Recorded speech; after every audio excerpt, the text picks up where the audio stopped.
अब इस बारे में हमने कांग्रेस के नेताओं से भी बातचीत की, कई सारी चीजें भी देखी। गौर करने वाली बात यह है कि कांग्रेस के ट्विटर हैंडल से एक डेटा जारी हुआ। इसमें बताया गया कि कर्नाटक में 7 जिलों से राहुल की यह यात्रा गुजरी, जिसमें 20 सीटें कवर हुई और 15 सीट पर कांग्रेस को जीत मिली है। यह जानकारी कांग्रेस की ओर से दी गई है। लेकिन इस सब के बीच में अब हम सीधे चलते हैं जो हमारे डेटा मोशा हैं उनके पास, और उनके पास जाकर यह समझने की कोशिश करते हैं कि राहुल गांधी का स्ट्राइक रेट कैसा रहा, क्योंकि राहुल गांधी का स्ट्राइक रेट बहुत डिसाइसिव है। अब वो भारत जोड़ो यात्रा के बाद का स्ट्राइक रेट है, यह देखने वाली बात है। दादा, सबसे पहले क्या लगता है राहुल गांधी का स्ट्राइक रेट कैसा रहा? खासकर राहुल गांधी का इंपैक्ट आप कैसे देख रहे हैं, कौन सी बेल्ट में देख रहे हैं? नहीं, राहुल गांधी जिस रास्ते से जाया है, अब जैसे आप इधर अगर आ जाएंगे तो ये मैप में देखिए, राहुल गांधी इधर से आया, तमिलनाडु से ये निकल के रायचूर से निकल के, ये रायचूर ये ट्रैवल किया।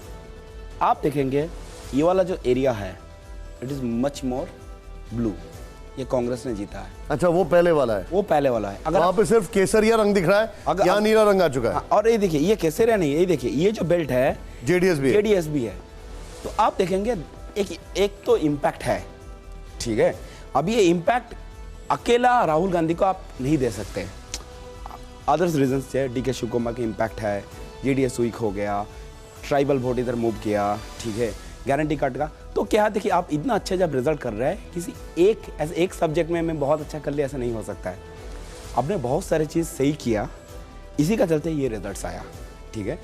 कर्नाटका में आप देखेंगे 2008-13। क्या मैं ये कह सकता हूं कि राहुल गांधी की जो यात्रा थी और वो बहुत पहले थी, तो वो उसने जो उनका जो कार्डर है उसको एक्टिवेटेड कर दिया? डेफिनेटली। जो मोमेंटम देखिए, न्यूटन्स फर्स्ट लॉ हर जगह में एप्लीकेबल होता है।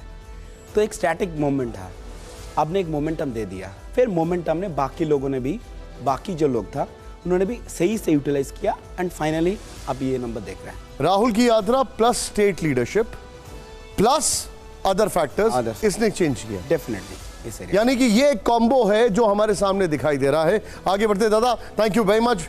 लेकिन ये मतलब राहुल गांधी की यात्रा, पहले तो उसने सबसे पहले ये शुरुआत की, उस यात्रा ने वहां पर जो कार्डर को एक्टिवेट किया। दूसरा स्टेट लीडरशिप में बहुत क्लैरिटी थी। तीसरा फैक्टर वो था अलग अलग चीजें, जैसे चाहे वो दलित फैक्टर हो, चाहे वो गारंटी कार्ड्स हो, चाहे वो मुस्लिम फैक्टर हो, ये सारी चीजों का कॉम्बिनेशन ये अपने आप को दिखाया। लेकिन अब इस डिटेल को समझने के बाद, हिमाचल के बाद ये दूसरा चुनाव है जहां कांग्रेस के लिए सुकून भरे नतीजे आए हैं। दोनों ही जगह डायरेक्ट फाइट बीजेपी से थी।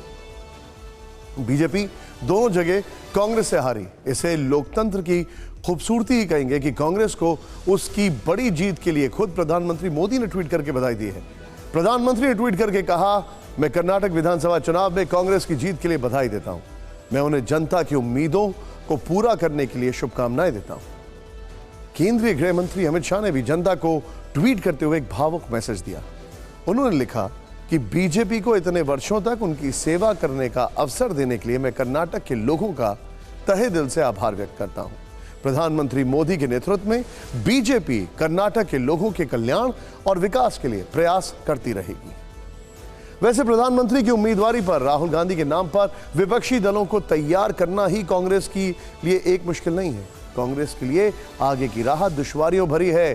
कांग्रेस के सामने कर्नाटक की कामयाबी दूसरे चुनावों में दोहराने की चुनौती है, क्योंकि अगले 8 महीने में 4 बड़े राज्यों में विधानसभा चुनाव होंगे। राजस्थान, मध्य प्रदेश, छत्तीसगढ़ और तेलंगाना में साल के आखिर तक विधानसभा चुनाव है। और फिर इन विधानसभा चुनाव के कुछ महीने बाद 2024 का लोकसभा चुनाव है।